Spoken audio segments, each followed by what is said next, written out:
Hey, it's Zach, and you're listening to Banking English, Opening Accounts and Simple Transactions. I'm here with Emily. Before we dive in, hit subscribe and turn on notifications so new episodes find you. Okay, why does Bank English matter so much? Because money tasks don't wait. Hi everyone, Emily here. Speaking of real life, last year I moved across town and needed a new account near my home. I thought, this will be quick. But when I walked in, I felt nervous.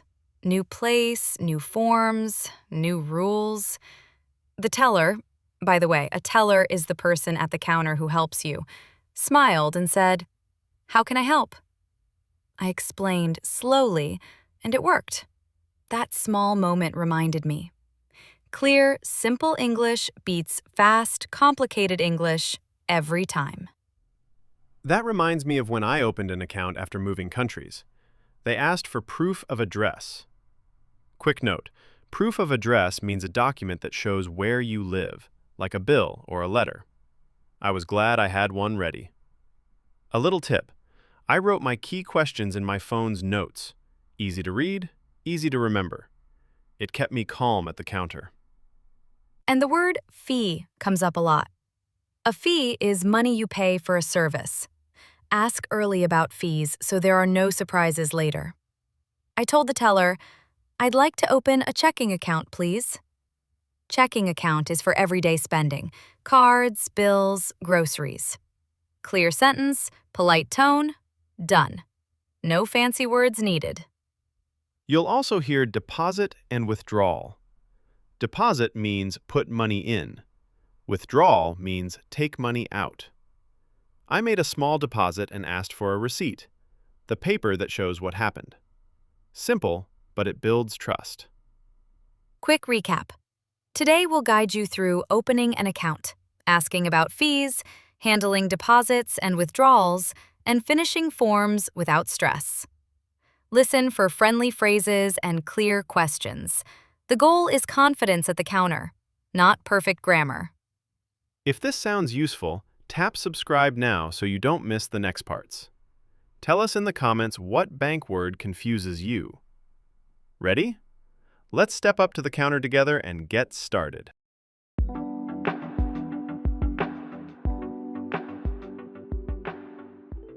So, opening an account can feel big, even when it's a simple task. The way I start is relaxed. I walk up, smile, and say, "Hi, I'd like to open an account." It sounds basic, but it sets a friendly tone and tells the teller exactly why I'm there. Same here. When I moved neighborhoods, I went early to avoid the line. I said, "Hi, I'm here to open a checking account." That little phrase, "I'm here to," feels polite and clear. The teller appreciated it and asked for my ID. Then I usually ask for choices. I told the banker, "Could I see the account options?" Using "could I" softens the request. He explained checking for daily spending and savings for keeping money longer. I asked follow-ups one by one, not all at once, so we stayed calm and clear. Documents can be confusing. I asked, "What documents do you need?" Simple question, big help. She said, "Passport and proof of address." Proof of address means something that shows where you live, like a utility bill. I handed over my passport and a recent bill, and it moved fast. Fees are the next thing. I asked, "Is there a monthly fee?" And "What's the minimum balance?" Minimum balance means the smallest amount you need to keep in the account to avoid a charge. I also asked, "Are ATM withdrawals free in your network?" Those questions saved me money later. Speaking of details, I set up my debit card and asked, "How long will the card take to arrive?" And "When will I get my PIN?" PIN is the secret number you use with your card. Clear questions made the process smooth, and the banker gave me a simple timeline. Quick recap. Greet, say your purpose, confirm documents, ask about fees, and check card timing. Polite openers that worked for me were, "I'd like to," "Could I?" "May I?" and "Would it be possible to?" Short, soft, and respectful. Great for any bank counter. One small story. I needed to spell my name slowly because the system kept changing it. I said, "Could you please confirm the spelling on the screen?" Then I spelled it letter by letter. I also asked, "Could you read back my address?" That word confirm means check it's correct. I've done that too. I even bring a little list on my phone. Fees, minimum balance, ATM network, online banking, and statement delivery. When my brain freezes, the list saves me. The teller can see I'm prepared, and the conversation stays friendly. Final thought before we move on. Don't rush. If the bank is busy, I say, "No hurry, I'm happy to wait." It creates goodwill. And if something isn't clear, I use, "Could you please explain that another way?" Polite questions open doors, and bank accounts too.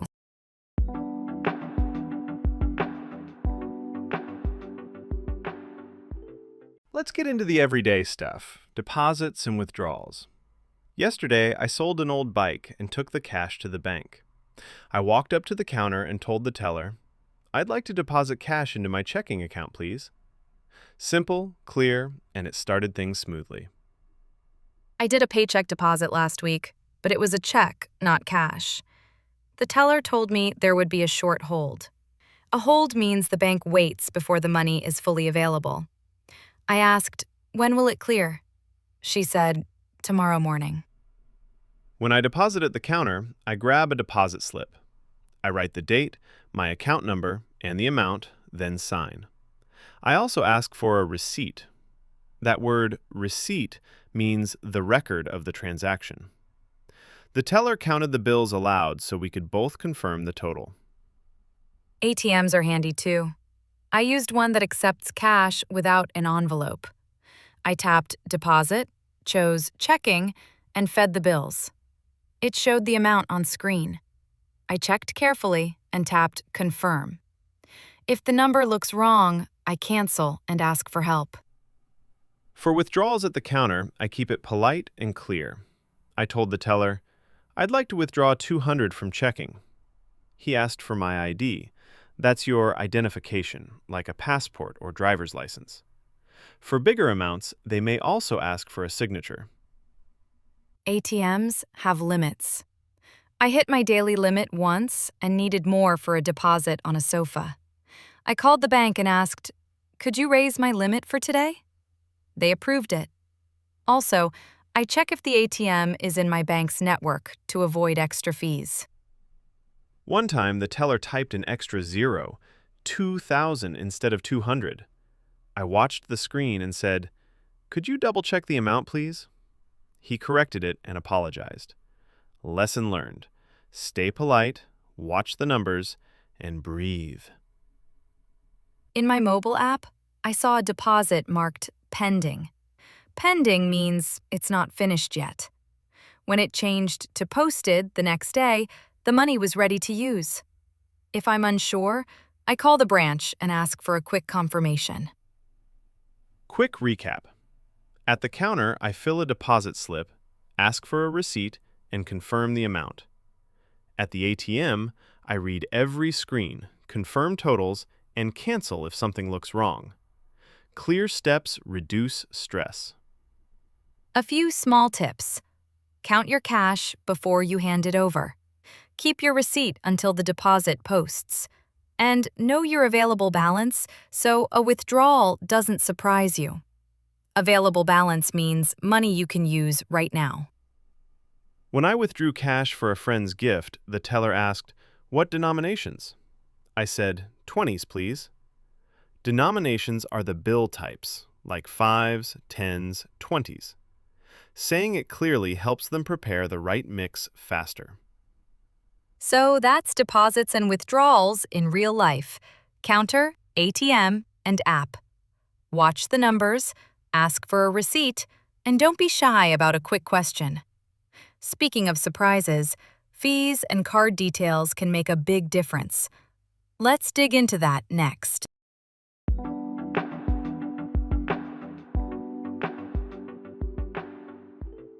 Let's sort out fees, cards, and the services that actually help.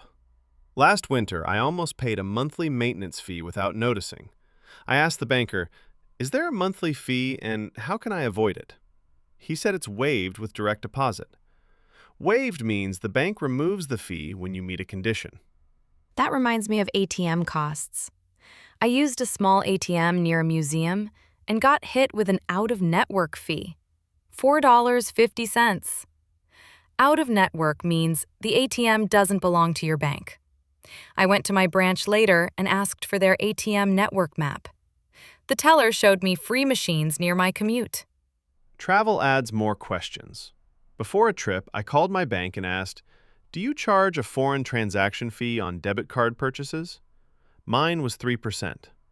I also set a travel notice so the card wouldn't get blocked abroad. A travel notice tells the bank where and when you'll be away. Cards have small but useful features. When I received my new debit card, I asked, "How do I activate it?" Activate means turn it on for use.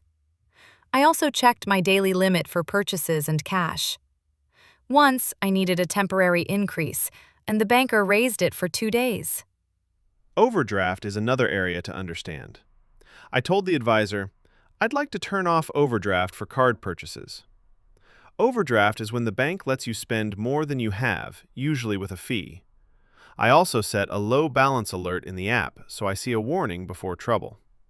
Services can save time. I set up direct debit for rent, so it pays automatically each month. Direct debit means the company pulls the money from your account. I also chose e-statements, digital statements, so I can search past months quickly and avoid paper piles at home.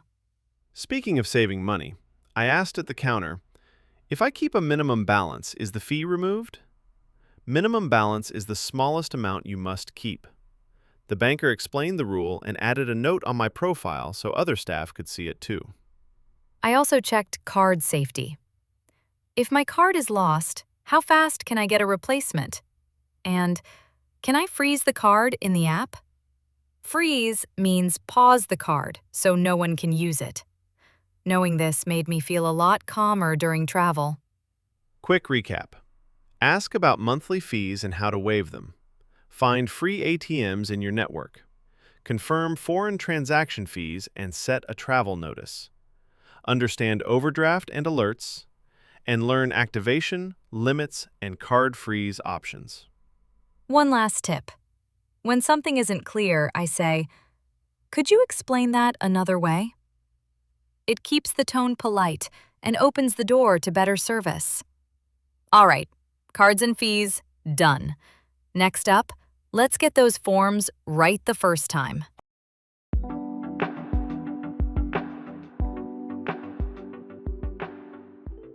Let's talk forms and ID. Last week, I filled an application at my branch. I wrote my full name and signed. They asked for 2 IDs, passport and driver's license. Address line 2 was for my apartment number. I've had name drama. My last name is hyphenated, and the system cut the hyphen. I said, "Could you confirm the spelling on the screen?" A hyphen is a short dash. I print in block letters to keep letters clear. Dates can be tricky. I once wrote 0708, and the clerk thought August 7, not July 8. Now I write the month in words, 8 July 1992. I also ask, "Which format do you need?" Addresses have hidden details. I add building, street, apartment, and postal code. Then I ask, "Do you need my mailing address or home address?" Mailing address is where you receive letters, sometimes a P.O. box instead of your home. One form asked for occupation and employer. When I freelanced, I wrote self-employed. Another line said source of funds, where the money comes from, like salary or savings. I kept answers short and honest, and it moved fast. For documents, I bring passport and proof of address. Proof of address can be a utility bill or a lease with your name. I ask, "Is a digital copy okay?" Sometimes yes, but a printed page is the safest bet. Spelling matters. I said, "Could you read back my name and address?" Then I spelled slowly, Z-A-N-A-H. A, C, H. If someone can't hear a letter, I add a hint, Z as in zebra, and it works. Phones and emails cause tiny mistakes. I read my number in pairs, and for email, I say underscore for the small line and dot for the period. Underscore looks like this, underscore. I confirm capitalization isn't needed. About signatures. I sign inside the box and match the style on my ID. If it looks different, the clerk may ask again. I also write today's date near the signature line to finish cleanly. Quick recap. Clear spelling, month in words date, full address, short honest answers, and a matching signature. Before handing it in, I scan each line and ask, anything missing? Speaking of that, next we'll handle small problems.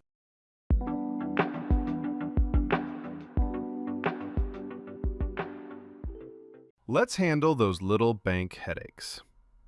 Yesterday, my ATM cash deposit posted the wrong amount. I looked at the receipt and said at the counter, "Could you please review this transaction? I think the amount is incorrect." The teller checked the camera count in the system, then printed a correction slip.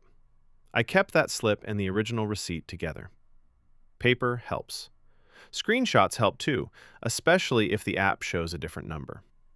Speaking of surprises, my card got declined at a grocery store even though I had enough money. I stepped aside, called the number on the back of the card, and said, "My card was just declined. Could you check for a block?" They verified my identity and lifted a security hold. Declined just means the payment wasn't accepted.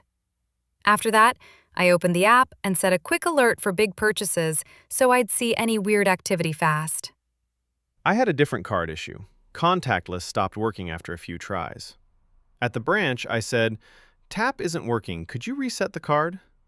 The advisor reactivated it and suggested a PIN purchase once to sync it. For long lines, I watch the queue board. If I only need a deposit, I ask, "Is there a quick window for deposits?" Sometimes there's a dedicated counter. Queue is just a formal word for line. When I'm waiting, I prep. ID, account number, and my main question first. If it's busy, I add, "No rush, I'm happy to wait." It keeps everyone relaxed and usually gets me clear answers. One time, I saw 2 identical charges at a cafe. I told the rep, "It looks like a duplicate charge." Duplicate means repeated by mistake. She opened a case and gave me a reference number. I wrote that reference number in my notes with the date and the amount. When I called back, the next rep found the case in seconds. Little record keeping saves big time later. Refunds aren't instant.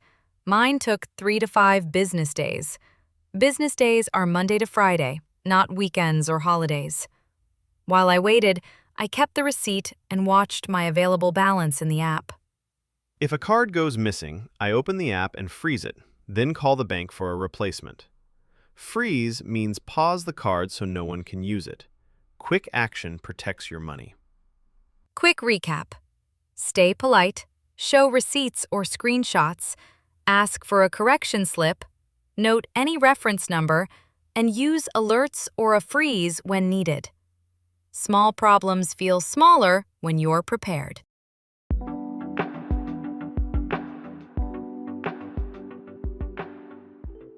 All right, let's land the plane. Today we opened accounts politely, handled deposits and withdrawals, asked smart questions about fees and cards, filled forms without stress, and fixed small problems with calm voices and clear details. That's real-life bank confidence. Here's a simple practice plan. First, make a short note on your phone with 3 parts: purpose, documents, questions. Before a bank visit, read it for 2 minutes. After the visit, add 1 phrase that worked well for you. Try a 3-day mini-mission. Day 1, write 5 clear phrases you'll actually use. Greeting, asking about fees, confirming amounts. Day 2, check your app. Find available balance, recent transactions, and alerts. Day 3, Call the bank and ask one simple question. Speaking of calls, I once froze on the phone and almost hung up. I took a breath and said, "Could you please explain that another way?" The rep slowed down, and I understood everything. Polite, short requests keep conversations human. I keep a tiny template. 1. Purpose. Open checking. 2. Documents. Passport, proof of address. 3. Numbers. Fees, limits, balance. 4. Follow-ups. Receipt, reference number. That little checklist turns a long line into quick, clear action. Quick language tip. When numbers matter, slow down. I say, 200, that's 200. And if a name or street is tricky, I add a hint. B as in book. Small clarity saves big time later. Fast recap. Prepare a note, carry the right ID, ask about fees and limits, confirm the amount, and save receipts or screenshots. If something looks off, stay polite and ask for a review. Simple steps, strong results. After any bank task, write 3 lines. What I did, one phrase that helped, one thing to learn. That tiny reflection turns daily errands into steady progress you can feel next time.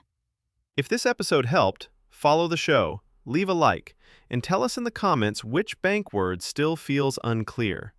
Your question might shape our next episode on simple online banking safety. Thanks for spending time with us today. Keep your notes handy, breathe at the counter, and speak slowly and confidently. You've got this. See you next time.